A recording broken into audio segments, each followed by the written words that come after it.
ora, my name's Tessa, welcome. Hi. And just before we start, can I check what name you'd like me to use? My name's Sam. Hi Sam. And are you okay with me using that name, Sam, when I call you in from the waiting room? Mm-hmm. Great. And also, what pronouns do you use? I use they, them. Great, thank you. Would it be okay if I added that to your file just so we can get your pronouns right whenever you come in? Yeah, thanks. No problem.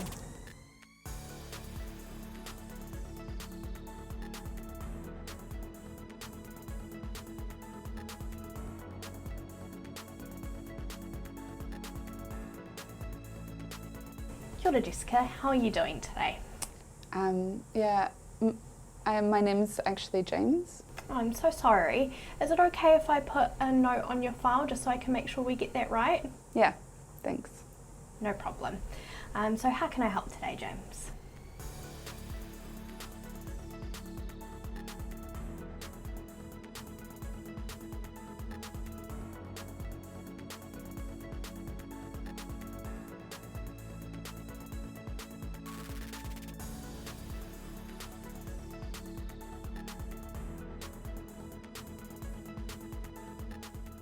Kia ora, Sam. How are things going? Yeah, good, thanks. I was just I've been transitioning, and I was just hoping that maybe you could help me out with the next step.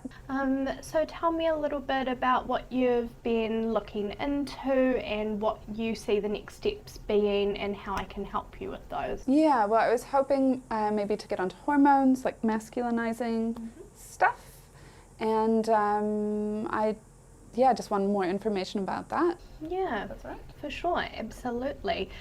So firstly, I can give you some written information to take away and have a look about masculinizing hormones. There's also some baseline blood tests that we can do in the meantime, and then we can also make some plans around getting those started, whether that's through me or through a colleague, and what that's going to look like for you. Cool, Does that sounds sound good. okay? Great, no problem.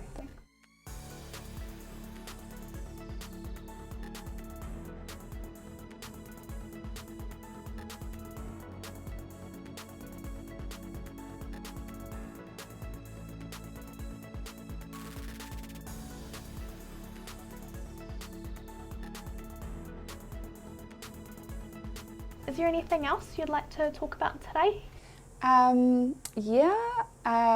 Just like for sexual health stuff, I thought I'd let you know that I've recently come out as gay to my friends, but I haven't come out to my family yet. Okay, well firstly thank you for telling me. That can be a really big thing and I appreciate it. So just so I can be really clear about who you want to know, did you want me to keep that information private just between the two of us for now? Yeah, I'm not sure about coming out to my parents yet. Yep, that's no problem. And please don't hesitate to use like these appointments if you want to talk about that anymore. Totally happy for you to use that time to talk about this and support you. Thank you. No problem.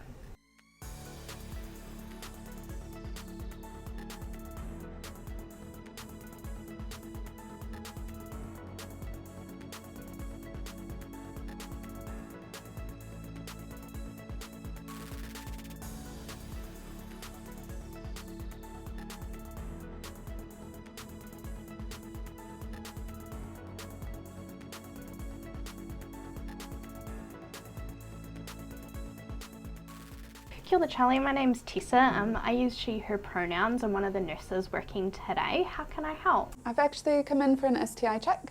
Oh yeah, for sure. I can totally get that organised for you. I just have a few questions to ask first so I can check we're doing the right tests, if that's okay. Yeah. Great. So firstly, have you been experiencing any symptoms that you think might be related? So that might be things like pain or discharge down there, or rashes, or anything that's not normal for you? No, I'm just being on the safe side. Yeah, nice, good job. And can I check, do you have sex with people with vaginas or sex with people with penises, or both? I have one partner and they have a penis. Okay, great. So usually as part of that sexual health checkup, we usually do a blood test for HIV and syphilis, and then we also do tests for chlamydia and gonorrhea. Now people can get chlamydia through the urine, through their throat, through their bottom and through their cervix, and you can do self-tests for all of those places. Have you had any sexual contact in those sites? Maybe my cervix and throat. Okay. Yeah. No problem. So I can get those swabs organised for you now. Yep. Just while we're talking about it, do you need any support around contraception or birth control at all? I'm on Depo-Provera, so I'm all good. Oh, nice. Thank you. Cool. Yep. No problem.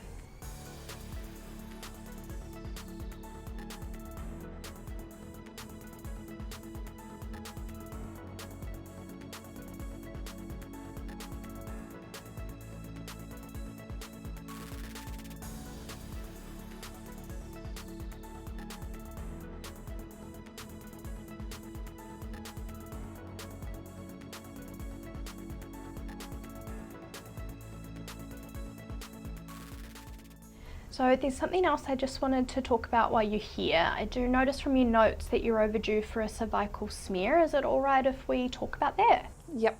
Yeah. Okay, so do you know much about a cervical smear, what it's for and what it is? Not really. I got a text saying that I need one, but that's it. Yeah. Okay, so what a smear is, it's a test that's used to detect early changes in the cells of your cervix that if we don't treat can sometimes lead to cancer. So everyone with a cervix over the age of 25 is supposed to get a smear test every 3 years or so. At the moment that does have to be done by a doctor or a nurse. Is it alright if I talk a little bit more about what that process itself involves? Yeah.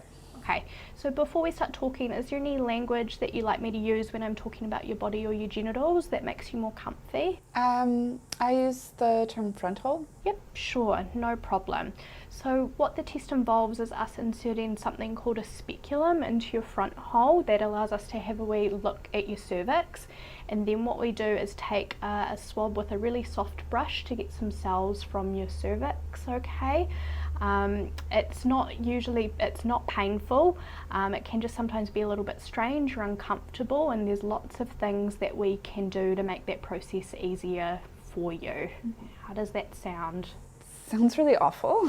Yeah, totally. It's not the easiest thing to do for sure, but it is really important in terms of your overall health, okay? And there's lots of things that we can do to make it easier. I'm also totally happy to give you some more written information to take away, have a look at, have a think. Yeah. Some of the things we can do is make the appointment longer so you can really take your time. Mm-hmm. You're more than welcome to bring along a support person with you. You can also put in that speculum yourself if that makes you feel more comfortable and more in control of what's going on.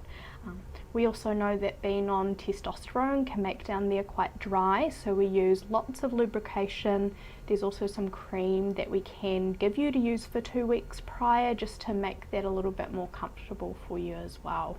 Yeah, I'll maybe go away with some information, think about it. Yeah, for sure. And if any questions come up along the way, just reach out and we can talk about it more. Cool, thank you. No problem.